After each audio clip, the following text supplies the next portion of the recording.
Les deseo que tengan un maravilloso día, porque hoy Dios nos está hablando a través de la palabra.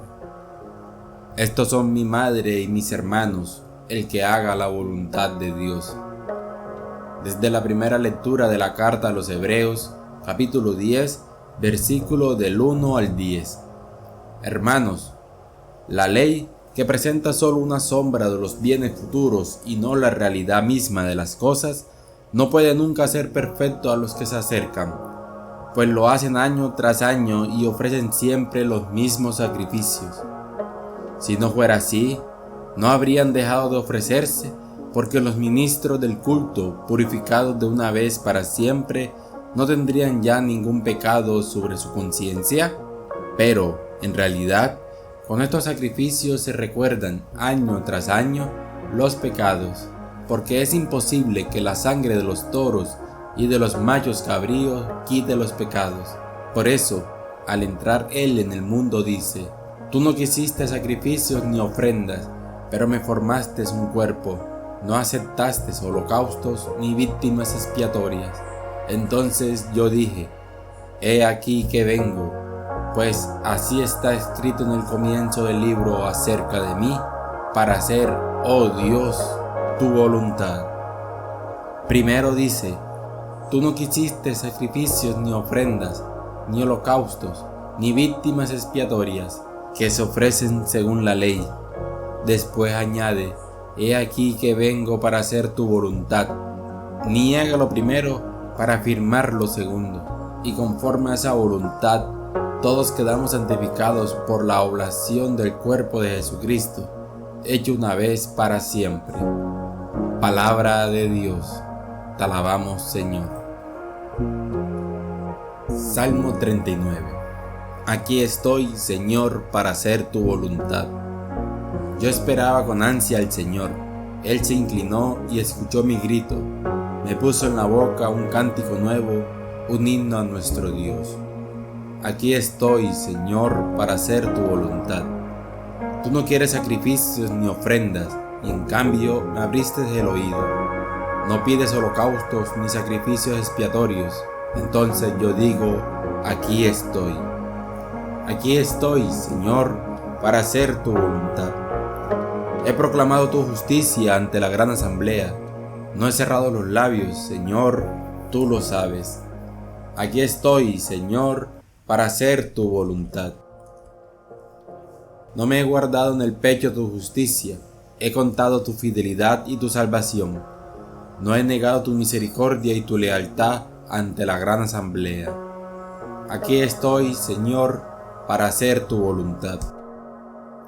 De la lectura del Santo Evangelio según San Marcos, capítulo 3, versículo del 31 al 35. En aquel tiempo llegaron la madre de Jesús y sus hermanos, y desde fuera lo mandaron a llamar. La gente que tenía sentada alrededor le dice: Mira, tu madre y tus hermanos y tus hermanas están fuera y te buscan.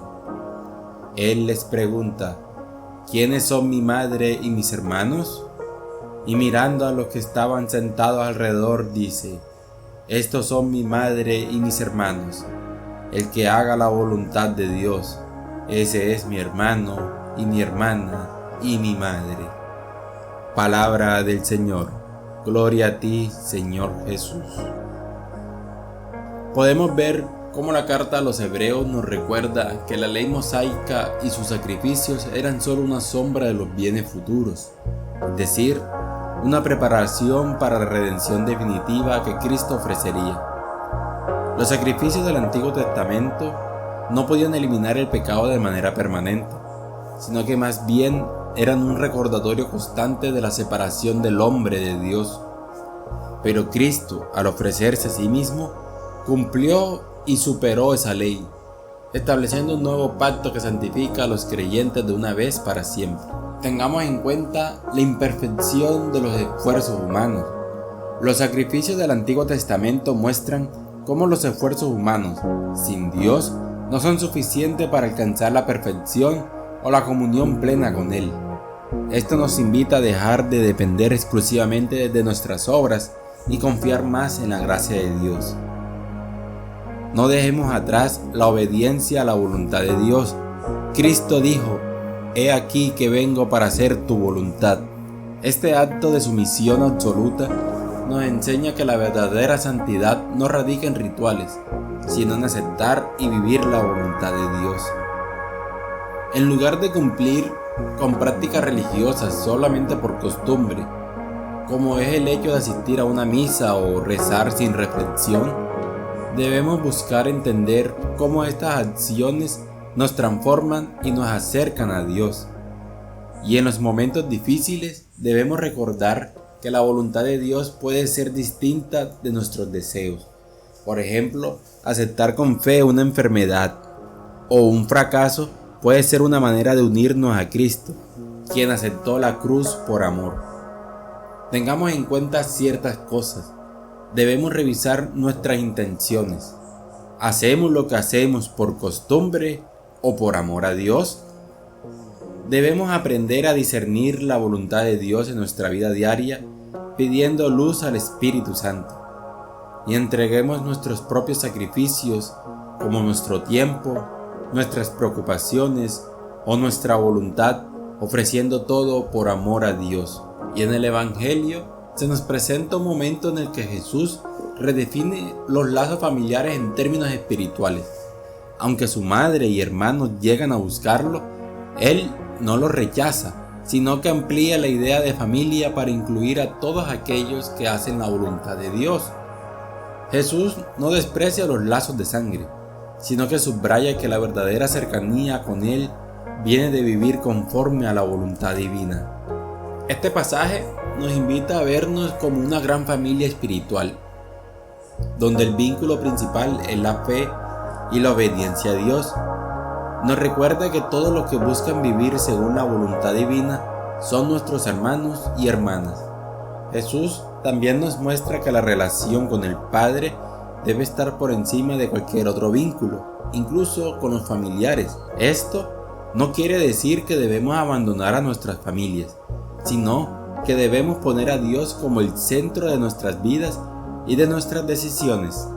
En situaciones donde hay tensiones familiares, podemos recordar que amar a Dios y seguir su voluntad nos guiará incluso en nuestras relaciones más cercanas.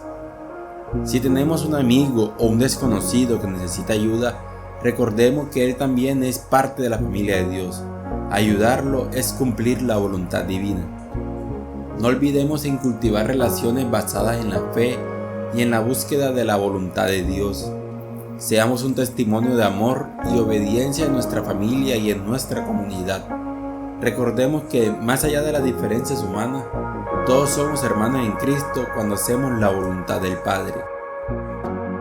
Por último, recordemos que ambas lecturas nos llevan a un tema central, y es hacer la voluntad de Dios. En la carta a los Hebreos vemos que Cristo nos da el ejemplo perfecto al ofrecerse como sacrificio obediente. Y en el Evangelio, Jesús nos muestra que esta obediencia nos hace verdaderos miembros de la familia de Dios. Hacer la voluntad de Dios implica más que cumplir normas o rituales. Significa vivir con amor, vivir con sacrificio y con fe, aceptando los planes divinos aunque no siempre los entendamos. ¿Será que estoy buscando realmente la voluntad de Dios en mi vida o solo cumplo con rutinas religiosas? ¿Cómo puedo vivir como un miembro activo de la familia de Dios en mi entorno? ¿Será que estoy dispuesto a ofrecerme como Cristo, poniendo a Dios en el centro de mis decisiones? Amén.